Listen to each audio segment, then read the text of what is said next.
My name is Ricardo Nascimento, and in this video I talk with the founder of the world of wearable art, the Ms. Suzie Moncrief, and also with Heather Palmer. I hope you like this video, you like the competition, and also apply to it. I decided would make a very good gallery to sell my work. Okay. And so as part of a promotion, because we were out in the country and away from the city, I decided that we'd take art off the wall and we'd wear it on the moving human body. People in those early days were sort of going, "What? You wear art on your body?" You know, but and it started off in those days with, you know, the fashion statement that was colourful knitted cardigans with butterflies and bellbirds on the back. Gradually over the years, people started to understand the concept I was trying to put forward. Today, we're getting the most incredible entries from all over the world 30 years later. So it's been an incredible journey, and I feel very, very blessed to have been on it, quite frankly. It's been hard work, made me go grey, as you can see. And yeah, I wouldn't have traded that journey for the world. WOW is a place where we really encourage creativity from all sorts of backgrounds. I believe that everybody has a creative spirit, but not everybody's had the opportunity to pursue that part of them. A lot of them have gone on and been pushed into jobs that they're not happy with, but all along they've had this desire to rediscover their creativity. And, you know, we get people from all backgrounds that enter WOW, and that's what I love about it, is that we are an open platform for creativity and innovation. And, you know, for people to push the boundaries of what can be worn on the body. And, you know, we're getting artists and designers from universities entering, fashion designers, people from incredibly varied backgrounds like boat builders, architects, dentists, trying to think of some more cabinet makers. Nice. We've had the most incredible wooden dresses that have been so beautifully fitted to the body. Fantastic. And when you see things like that coming in, really there's nothing else in the world that opens the door to so much creativity, you know, right across the board. Yeah, that's fantastic. And Suzie, you are a fashion designer yourself, or what's your background? No, I'm a sculptor. I'm an artist. Unfortunately, or whatever, fortunately maybe for everybody else, I stopped sculpting in about 1990, I suppose, because WOW then took over my life. Okay. And I needed to push it up the mountain to the vision that I saw in my head in 1987. Fantastic. Is the show that you see today. And against all odds, in some ways, it's worked. Okay, cool. Interesting. And Heather, you are the competition director, right? That's right. So what does it mean? What do you do in the world of wearable art? So my role here is to work alongside the designers and encourage designers to enter from all around the world. So I research designers and invite them to enter WOW or direct them to our website, and they enter from there. And so I encourage designers. I work alongside them if they have any problems, if they want to, you know, sort of talk about the various sections that they can enter in the show.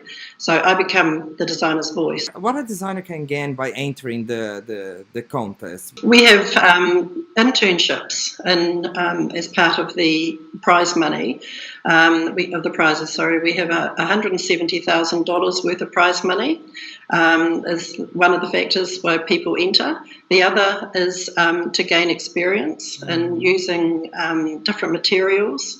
And especially with students, we find that within the universities that the tutors allow the students the freedom to create works of art using different materials so that they gain knowledge on, you know, sort of sculpting, stitching, manipulating fabrics. Yeah. So this then can be used to further their career. Also, we have exhibitions, an exhibition that's travelling the world, so the designer has the opportunity for their garment to be part of this travelling exhibition. So it gives them further exposure. And I also think, some of our designers have gone on to great careers. I'm just thinking of two Indian designers who have, through the gateway of WOW, gained the confidence to start their own business, and now they're high-profile fashion designers in India. A lot of people find WOW a great place to expose their work to not only a wide media audience. We have about 60,000 people that come to view these works each year, and they gain the confidence in themselves to step out and create incredible works. We're really wanting to get designers to have the opportunity to explore the range of technologies that are available to us, to everyone today, really. I was just going through and looking on the internet, and apart from 3D printing, which, anyone can have a 3D printing machine today, to fibre optics, embedded electronics, robotics, laser cutting and etching, and designers like Iris van Herpen is a great example of the use of 3D printing in her costumes. I can sort of imagine costumes that respond to a sound or music, wind, or something that sets it off, that has that element of surprise that on the huge stage like WOW would just be mind-blowing. I see the possibilities of, endless, and WOW is a great platform to showcase technologies and innovative costume design. We're just on the edge of this whole technology thing within costuming, and I think it's got a big future. For people to experiment, and goodness knows, from experimenting on a costume, where that might lead as research into something else that they could be working on. Each garment entered is individually choreographed.